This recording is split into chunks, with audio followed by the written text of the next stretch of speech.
E-learning lessons are intended to help learners reach personal learning objectives of performing their jobs in ways that improve the bottom-line goals of the organization. I picked this quote because it can help others understand that higher learning institutions and students are not the only organizations and learners who benefit from e-learning. For those who are less knowledgeable of e-learning, may think that this learning delivery method is solely for higher education. The same advantages that aid higher education also benefit large and small businesses. For instance, if a business needs to train workers that live on another continent, the best approach would probably be e-learning. E-learning can also benefit the traditional face-to-face classroom environment. Computers and TVs can be placed in the classroom to help serve as an aid to the teacher's lesson objectives.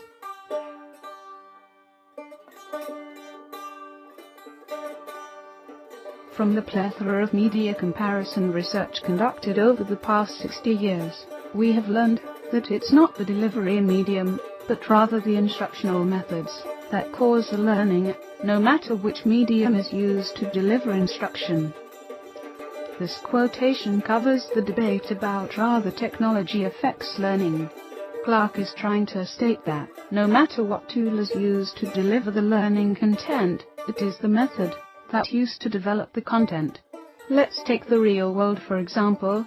Delivering messages has evolved from solely being delivered face-to-face, to mail, to phone, to email, to text message.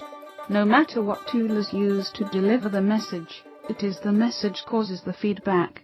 Similar to the real world, if the instructional design method remains the same, then so will the learning. It does not matter if the content is delivered via mobile application, video, flash, or audio. Learners with little prior knowledge will benefit from different instructional strategies than will learners who are relatively experienced. This quotation was selected to inform educators that it is imperative to have several instructional strategies. This ideology has been used in traditional learning environments for years. This quotation reminds me of my grade school years. I noticed how some classes, there were students who were already familiar with the content, there were some who learned at the normal pace, and there were others who needed special attention. Students were placed in classes developed to teach material at as low a pace. Then there were classes that taught at an advanced level for the students who sought a higher level of knowledge. Perhaps this was done to cater to the learning base of the students. Similar to classroom instruction, multiple e-learning strategies has to be created to cater to students' different learning styles and culture. The ideology also applies to the real world. When new employees are trained, business should also consider learning styles and culture. The powerful features of e-learning are a two-edged sword with many potential traps that sabotage learning. I picked this quotation because it is a problem that I have to deal with as an instructional designer. I am an advocate of using advanced and new technology to deliver learning. This includes excessive use of interactivity on social networks. Using these features and tools to deliver learning content is engaging, but sometimes too engaging. When does the use of these features become too much? I am an enthusiast when it comes to adding drop and drag, quiz questions, special effects, buttons, and rollers to the lesson presentations. However, I was once informed that too much of the interactivity could take the student focus away from the content, because they become more interested in using the mouse. The focus could be a loss. When it comes to the use of social networks, I once took a class that required coursework to be submitted via social networks. While completing the work, I would easily become distracted by friends' instant messages, statuses, and photos. The real value of e-learning lies not in its ability to train just anyone, anytime, anywhere, but in our ability to deploy this attribute to train the right people, to gain the right skills or knowledge at the right time. I chose this quotation to help others understand that the success in an e-learning program can only be achieved if organizations create strategies that caters to a specific group of people. An higher learning institution's e-learning program cannot be justified if the instruction design strategies are not created to cater to specific students, such as those with different learning types, cultures, and languages. The same scenario applies to business and traditional classroom environments. Would a business train an analyst in an e-learning simulation based on video production? Would an institution place a medical student in a web development online course? Courses and training simulations should be developed according to their target audience, learner's position or field, learner types, and cultures. When some people look at a room full of desks facing a central podium, they see a dinosaur. This quotation was chosen because in this millennium we have strayed away from a lot of traditional functions. When thinking of traditional functions, we think about those functions we were using while growing up until about a decade ago. A lot of those traditional functions were replaced due to the innovations of technology.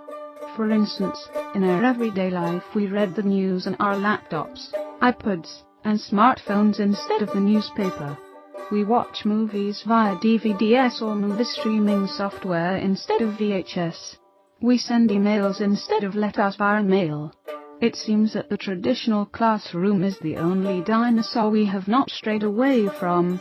E-learning probably will not eliminate the traditional classroom. However, e-learning has an advantage because it can utilize the fastest growing innovations of today, communication technology. Notwithstanding the widespread adoption of computer communications in society, we have yet to fully experience the transformative effects of this medium, particularly its effect on e-learning. I picked this quotation because e-learning is currently changing education. However, it is still evolving. E-learning is not quite at its full capacity. I believe that this form of learning is still in its early stages. Yet, with the amount of research that is being developed to improve e-learning and the improvement of technology, I predict that a decade from now every educator, student, or profession will participate in some form of e-learning. Course design, learning material, and electronic course environment assumes that the structure and coherence of the curriculum and the learning material are a major factor for facilitating meaningful learning. The quality of the learning environment and the ease of using a learning management system also contribute to the success and course satisfaction of an e-learning course. If students lose their books, they cannot study. If a business creates an ineffective simulation, the employees may not be trained properly and cannot perform efficiently. If an LMS has broken links and ruined data, students cannot retrieve files and teachers cannot grade coursework. These are only a few of the many difficulties that make this quote relevant.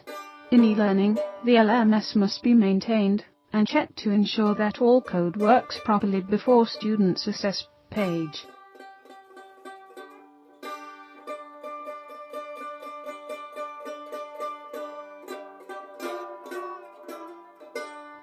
Mobile technologies potentially promote, facilitate, and enhance student collaboration and interaction, processes that serve as a means for accessing, discovering, discussing, and sharing environmental concerns via multimedia messaging services, SMS, electronic mail, or MSN Messenger.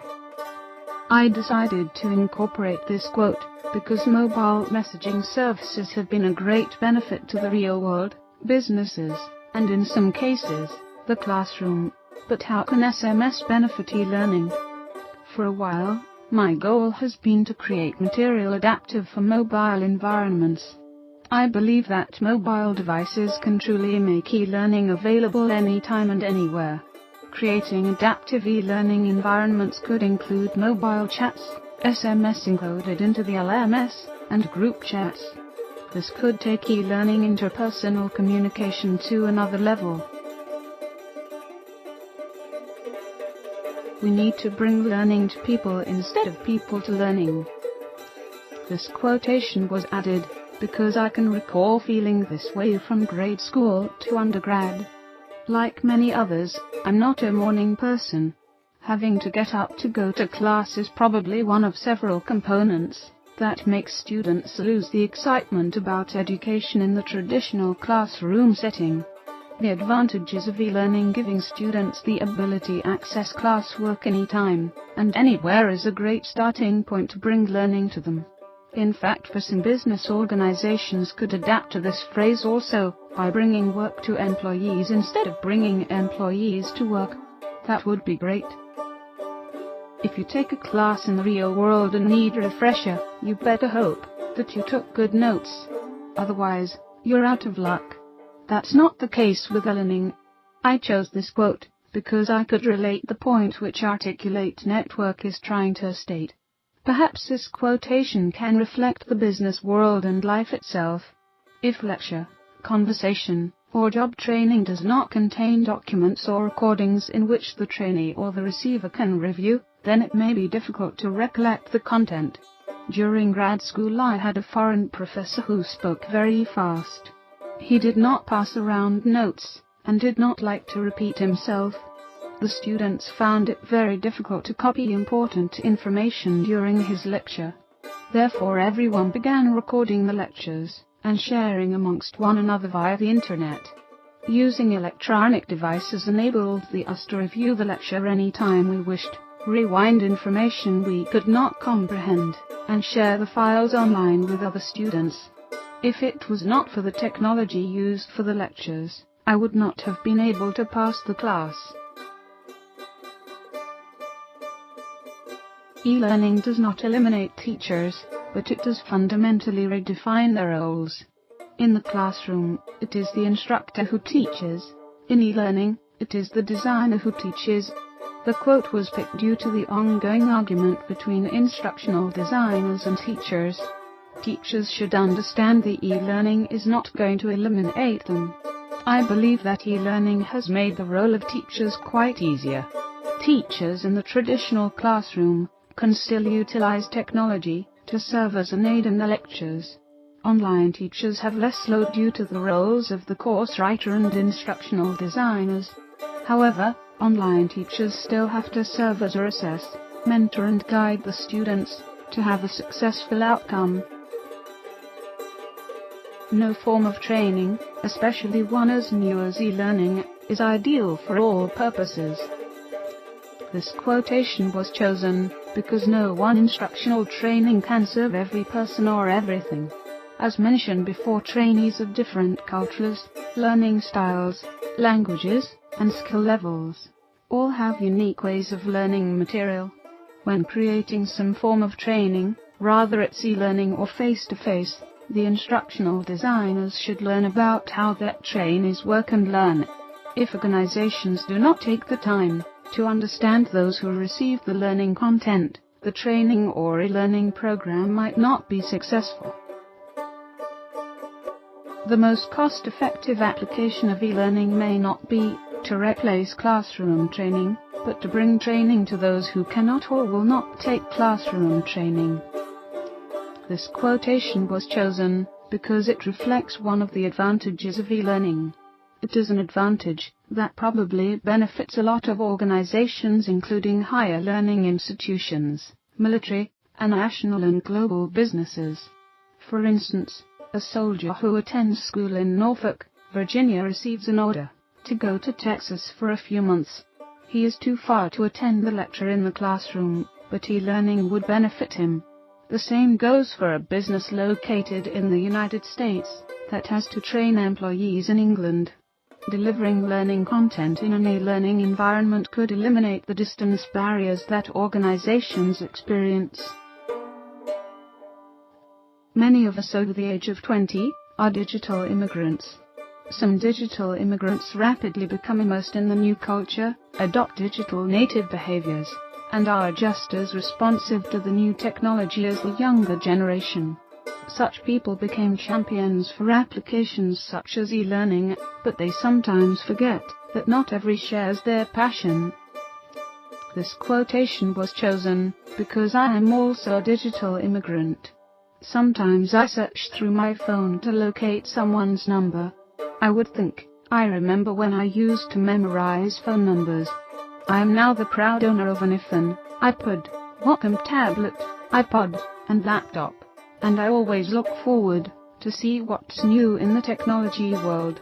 The same goes for e-learning. I like to research new technologies and techniques I could use to enhance online courses. Sometimes the excitement level of my employers does not reflect my excitement level. They refer to technology they are already familiar with, and prefer not to risk using other technologies.